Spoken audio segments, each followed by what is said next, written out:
Hi, it's Joe. So today I'm going to give you a little quick background about this video today. I got a couple students, some of my favorite students, who have recently taken some income courses, not with me, struggled a little bit on a couple things, and they asked me for some clarification if I could help. So I decided what I'm going to do is take probably one of the most confusing areas that I found as an instructor with the different income capitalization courses that students deal with, because there's so much content in this one particular area and it's pretty overwhelming. And so I'm gonna try to sort it out, because I think if you get a really good understanding and basis for these cap rates and yield rates, it should make the rest of your income courses, whether it be the first one or the second one or an advanced income cap course, it should make them kind of fall into place and be relatively smooth learning experiences for you. So let's go ahead, and I didn't plan on doing this when I came to work today, hence my outfit and my hat, but I decided, I'm going to throw this together real quick and see what we can do to help out a couple students. So let's take a look at cap rates and yield rates. So when I teach this topic, one of the first things I explain is that cap rates and yield rates can be very confusing for a number of reasons. Number one, we got all kinds of new terms. So we got all kinds of different land rates and cap rates and building yield rates and overall rates and so forth.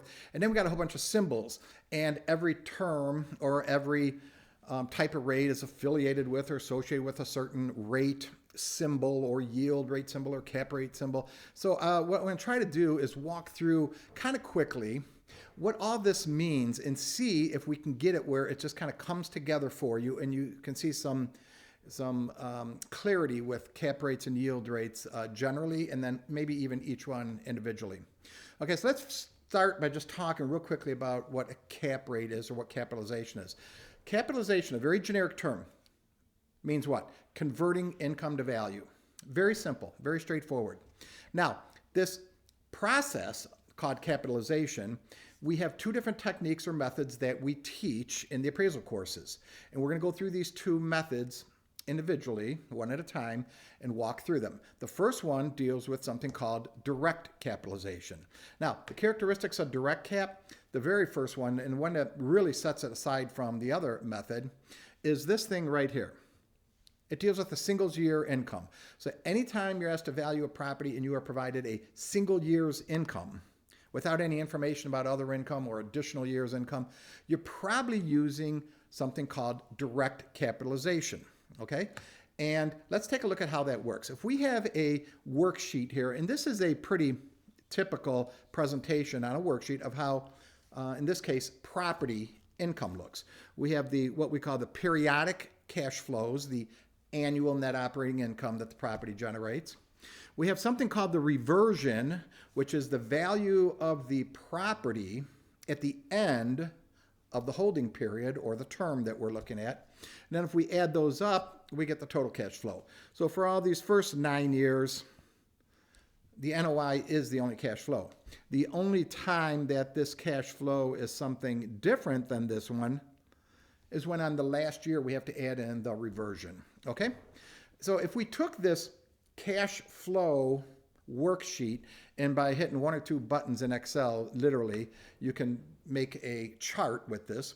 We're going to take a look at how direct cap uses this information, or direct capitalization. We call it direct cap for short, right? So first of all, are we going to use all these cash flows? These cash flows right here, okay, are these cash flows right here. Okay, these are the 10 annual cash flows, including the reversion. That's why the year 10 cash flow, as it's depicted on a graph or illustrated on a graph, is so much higher than or more than the other cash flows, is because it includes the reversion, right? So we have all these cash flows. Now in direct cap, are we going to use all these cash flows? No. The only thing we're using in direct cap is first year income. We are only concerned with the income for what we call the first year or the year after the valuation. So if I'm appraising a property today and I want to use first year income, it means next year, the first year after the date of value, okay? That's one way to look at it. And so in direct cap, very important, that's the one thing that really distinguishes it from the other method, is it only deals with 1 year. So even if you're dealing with a problem, an exam problem, a problem in a course, and you have all kinds of income information for multiple years, and maybe even the income's going to change or grow like this income is, keep in mind, if you're doing a direct cap problem, stay focused. Only thing you have to deal with is that. Okay? We'll come back to the rest of these cash flows for the second process in a moment.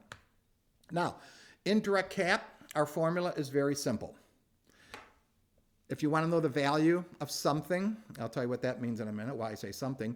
You take the income of that something and you divide it by the appropriate rate. Okay? And in direct cap, we're going to call that a cap rate. So this process, for instance, now let's instead of talking generically, let's talk about property. The property income, if we have that and we want to know the property value, what are we going to use?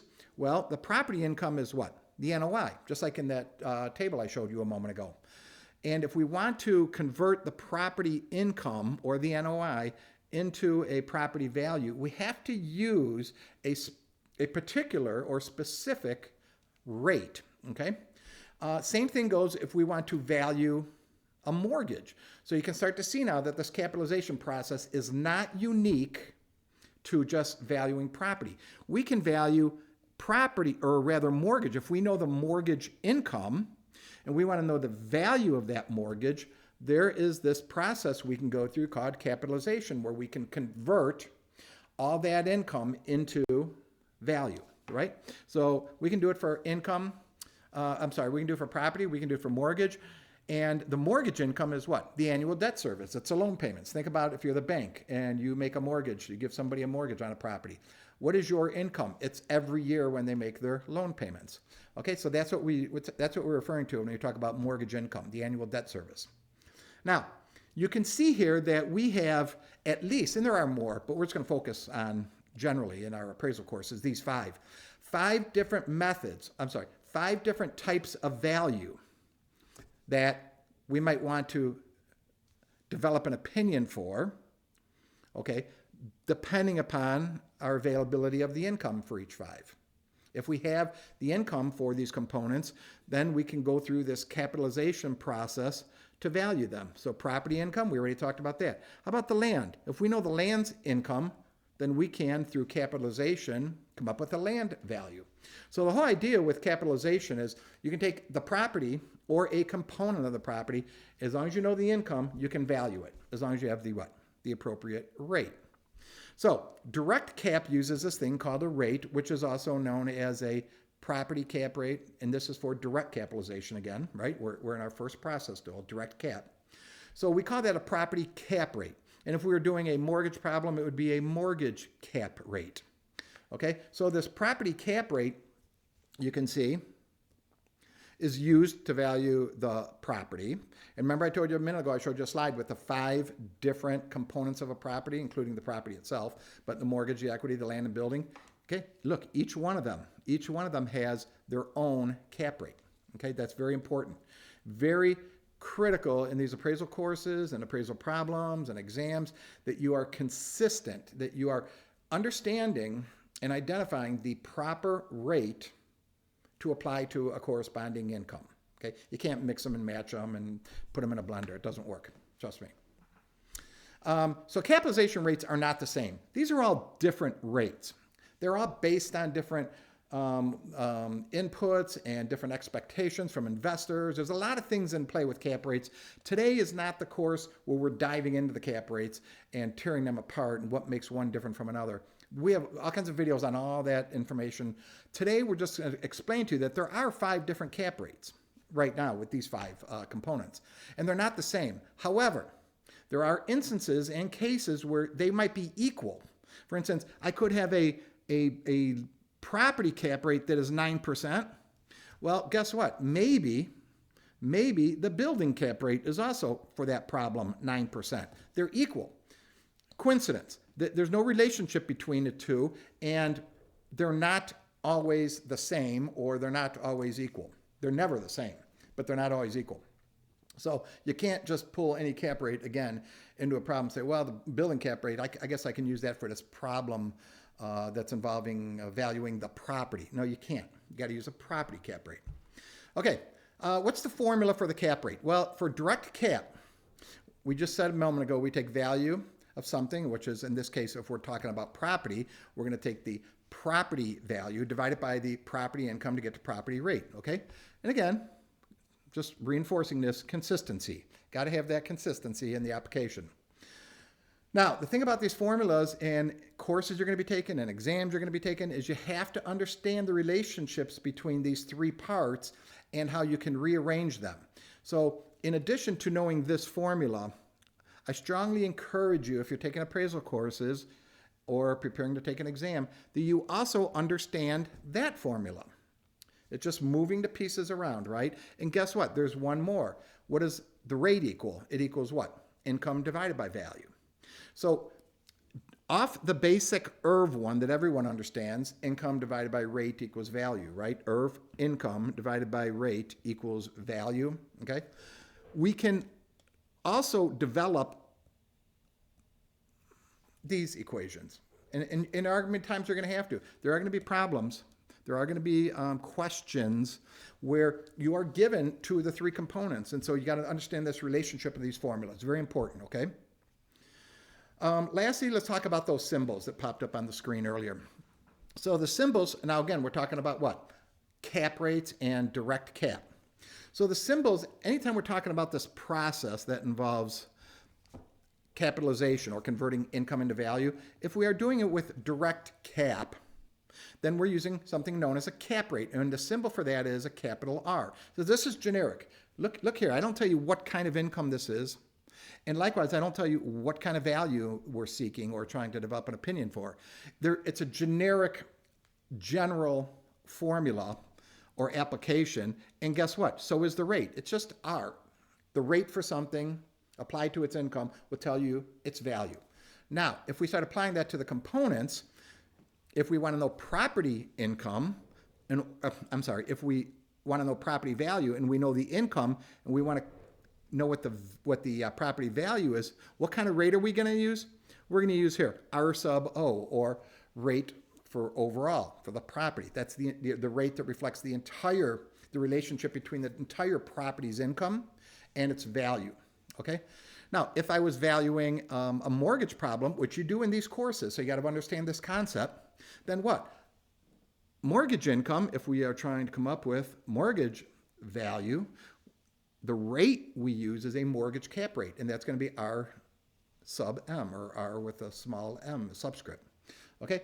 And if we did this all the way through, you would see that for any type of valuation using direct cap, whatever this is that we're trying to get the value for, we have appropriate rates that we can plug in. Okay? So you should have a good understanding now of this idea of cap rates. It's a relationship between income and value, first year income, and there's a different cap rate for every type of income. Property income, mortgage, equity, land, building. Okay, I guess it would be helpful if I had moved myself out of the way there so you can kind of see that, right? That help? Okay, so that's how the cap rates work. All right, let's take a look at the second method. Remember I told you there were two methods, and the first one was called direct cap. So the second one, which many of you might be familiar with, is something called yield cap. Now, in yield cap problems, the difference between the property cap, or a direct cap, remember before when this was direct cap, this was a what? A cap rate. Now, because we're doing yield cap, we're going to use a yield rate. We're not going to use a cap rate if they're not one and the same, okay? Now, for yield cap problems, what distinguishes, again, cap rates and yield rates? Cap rates are for direct capitalization, which means what? Single year income. Yield cap, very important. We're using everything. All the income from the different years, from the different sources, whatever it is, all of the income is factored into the valuation. And it's all discounted or converted using something called DCF, or discounted cash flow analysis. And that's all based on this yield rate, okay, instead of a cap rate. Okay, so how does it work? Let's go back to the direct cap example for the moment. Remember we had these 10 years of cash flows, and we said that we could take these cash flows that are up here. Sorry about that. Okay, we can take these cash flows and we could put them in this chart. And when we were dealing with direct cap, we said year one. That's all we're using, 1 year, first year, correct? Okay, now, if we're going to do a yield cap problem, yield capitalization, we use all the income. We use all of this. And it's depicted in the graph there, or the chart, as being, 10 years of cash flows there from year 1 all the way to year 10, okay? And this is called yield cap, where we look at everything that's occurring over the investment period. We don't just have the blinders on where, first year, convert it to value. We're going to say, now we're going to convert something to value, but it's going to be everything. So we're going to treat it differently. So this is called yield cap. Now, remember when we had the cap rate problems, the direct cap, how we had to have the appropriate cap rate for each application. Well, the same holds with yield cap. So let's look at the formulas first. The direct cap formula that we showed you was this. This was the generic formula, right? And we said we can substitute in their land, building, mortgage, equity, or property as a whole, right? The yield cap formula, because it has all these different cash flows, all of which have to be discounted, looks like this, okay? And you don't have to memorize the formula, but I always found it when I was teaching, when I do teach, I guess, I find it that students tend to grasp this concept better if they can picture what's going on. And in a yield cap problem, what's going on? Well, the first year's income is discounted, and then the second year's income, and then the third year's, all the way to the end, all the way to whatever it is, a 5-year, 10-year, 15-year, whatever it is you're doing. It's treating each individual cash flow, this process, this conversion of income to value, it's treating each year individually. So what does that tell you about yield cap? You need to know all of the incomes, the income from every year. In fact, that's why we said we need, let me go back to it, this, because we're discounting this, we're discounting this, we're discounting the last one. Yield cap, okay, is treating every individual, independent years of cash flow as a separate process and discounting it to a present value. Okay, so that's how yield cap works. I'm not just, sorry about this, I'm just going to kind of fast forward. And there's our formula again, so that's where we left off right here. Now, the thing with this process about yield capitalization is you can do them typically with either an Excel sheet or an HP 12C or, Google Sheets, same thing, right? These two are basically the same. We, as appraisers, when we deal with these problems, a lot of times we use Excel, but in courses, right, in exams, you cannot have Excel. You can have a financial calculator. So the courses are always taught doing these DCF problems or yield cap problems on the HP 12C. And again, I've got all kinds of videos and practice problems and worksheets that deal with capitalization by yield capitalization, DCF, or by direct cap. So you can work through calculator solutions, and I can actually, I do, give you the actual Excel spreadsheet so you can see the process, what's happening, and so forth. But just as a quick overview for today, that's how you solve yield cap. You're going to use some tool, unless you're going to try to do all of this in your head. Okay, if you do that, then you shouldn't be watching this video. You should be making the videos. Most people don't need to know that, don't want to deal with that. Again, you don't have to, I don't think you have to have that memorized to understand this stuff, but it does help you understand, I hope, what yield cap is all about, okay? And then let's talk about the symbols. Remember how we had these symbols for direct cap, for cap rates? We had a symbol for each component. So if we had overall or land or building, whatever, mortgage equity, they all had their own symbol. And it all started with this thing here, a big R, right? Guess what? For yield capitalization, substitute a Y in for the R's, and it's the exact same thing. Here are 5 different yield rates. And why would we use this yield rate? If we want to value the property with DCF. Why would I use this equity yield rate? If I want to value the equity, the 10 years of equity, right? The DCF, if I want to do a DCF of it, then I use a yield rate because I'm looking at all the equity cash flows. All right, they look, the cap rate and yield rate symbols, they look strikingly similar, don't they? Well, because they are. The only thing that changes, this was an easy slide to make, just kind of substitute out the R's and the Y's. We have what? 5 different cap rates here, all of which are for direct cap, which go to the first year income only. And then we have 5 different yield rates. So if we get a problem in a course that deals with, here's 7 years of cash flows, okay, well, you're probably doing something down here. You're probably doing some kind of a yield problem because of all the cash flows.